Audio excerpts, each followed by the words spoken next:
గోధుమ పిండి హల్వా, నెయ్యి ఎంత తీసుకున్న క్వాంటిటీ చూడండి, ఎంత కావాలో అంత వేసుకోవాలి, మన ఇష్టం. కొద్దిగా హల్వా సిమ్లో చేయాలి. ఇది సిమ్లో చేయాలి. గోధుమ బ్రౌన్ కలర్ వచ్చే వరకు పిండి చేసుకోవాలి సిమ్లో. బ్రౌన్ రావాలి, బాగా బ్రౌన్ రావాలి. అంతవరకు మనము ఇది ఎంత తీసుకున్నామో అన్ని వాటరు వేడి చేసుకోవాలి. ఒక గ్లాస్కి 2 గ్లాసులు వాటర్ వేసుకోవాలి. హీట్ చేసుకోవాలి అన్నమాట. హీట్ చేసుకొని అది బ్రౌన్ కలర్ వచ్చే వరకు బ్రౌన్ కలర్ రావాలి. నేను జీడిపప్పు అవన్నీ అయితే నేను వెయ్యను, ఓన్లీ ఇలా చేస్తాను. మా పిల్లలు తినరు కాబట్టి ఇలా చేస్తాను. బాగుంటుంది పూరీలో అయినా. బ్రౌన్ కడాయిలో చేయాలి, కానీ కడాయిలో చేయట్లేదు. కడాయిలు లేవు, మా పెద్ద పెద్ద కడాయిలు అన్నమాట.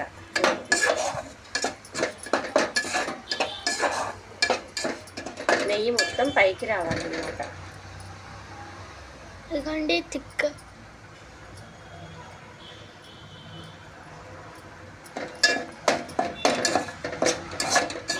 అది మంచి స్మెల్ వస్తుంది.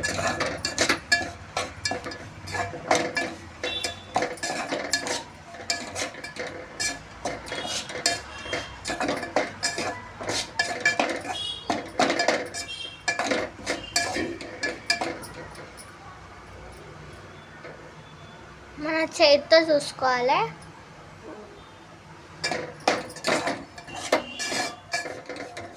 బ్రౌన్ కలర్ వచ్చేదాకా, పైకి వచ్చే వరకు, నెయ్యి పైకి వచ్చే వరకు మనం ఫ్రై చేస్తూనే ఉండాలి. చేయలాగుతుంది. టేస్ట్ మాత్రం మంచిగా అవుతుంది.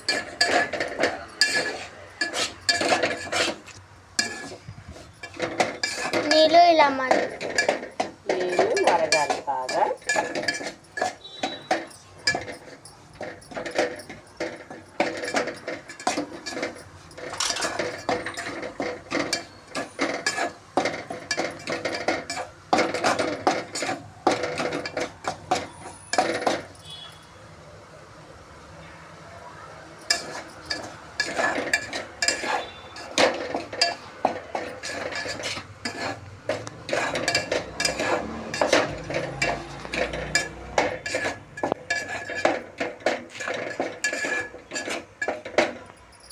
హీట్ ఎక్కే వాటర్ బ్రౌన్ కలర్ వచ్చేసింది. ఇది చూడండి, హీట్ ఎక్కే వాటర్ కలుపుతూ ఉండాలి. కంటిన్యూ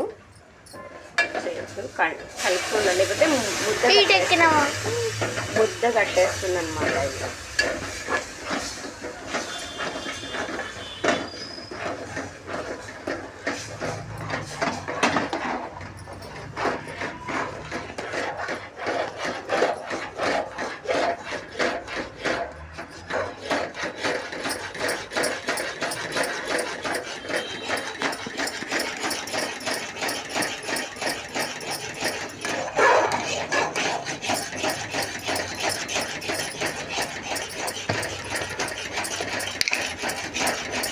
సిమ్లో చేస్తూ ఉండాలి.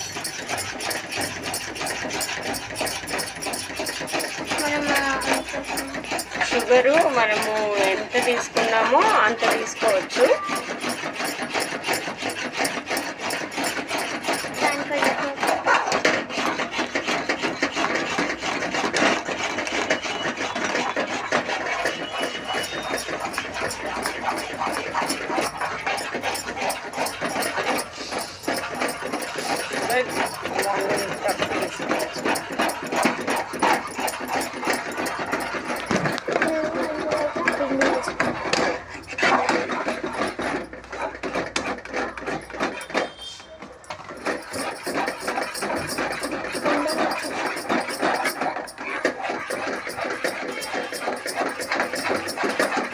కడాయిలో అయితే బాగా వచ్చేది.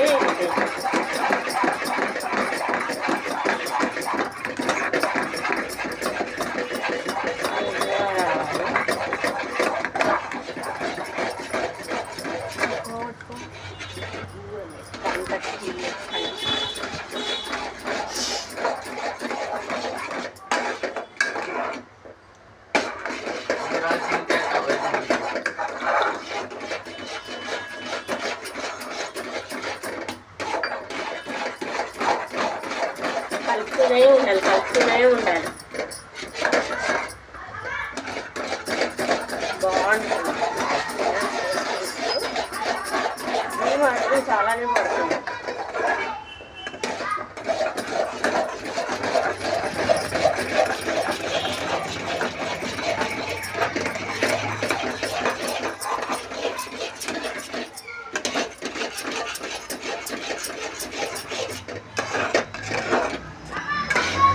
అంటుకోవద్దు, కడాయికి అంటుకోకుండా వచ్చేసేయాలన్నమాట.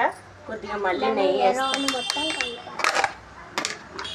కొద్దిగా నెయ్యి వేస్తున్నాను, మంచిగా ఉంటుంది వేస్తే. నేను జీడిపప్పు అవన్నీ ఫ్రై చేసి ఏం వేయను, డైరెక్ట్ ఇలానే బాగుంటుంది. అవి మా పిల్లలకి మీరు జీడిపప్పు అది ఫ్రై చేసి పైన చేసుకుంటే బాగుంటుంది. మీ ఇష్టం. అలా అంటుకోవద్దు అనమాట, ఇలా వచ్చేసేయాలి.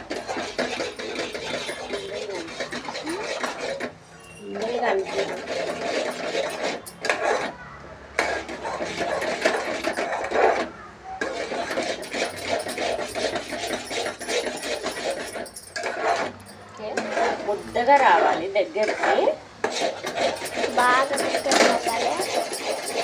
కలర్ ఇలా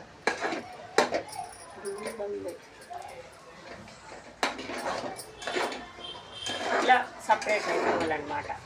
సపరేట్గా రావాలి. సపరేట్గా వచ్చేస్తే మనకి అలవాటు.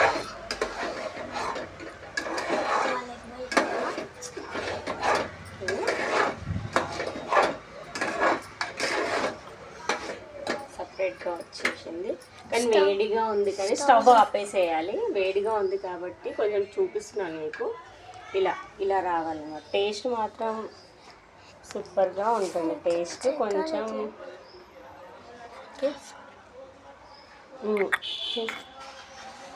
బాగుంటుంది హల్వా. మీరు ఒకసారి చేసుకొని నాకు సబ్స్క్రైబ్ చేయండి, లైక్ చేయండి, షేర్ చేయండి, సబ్స్క్రైబ్ చేయండి. Thank you. అది చెప్పండి.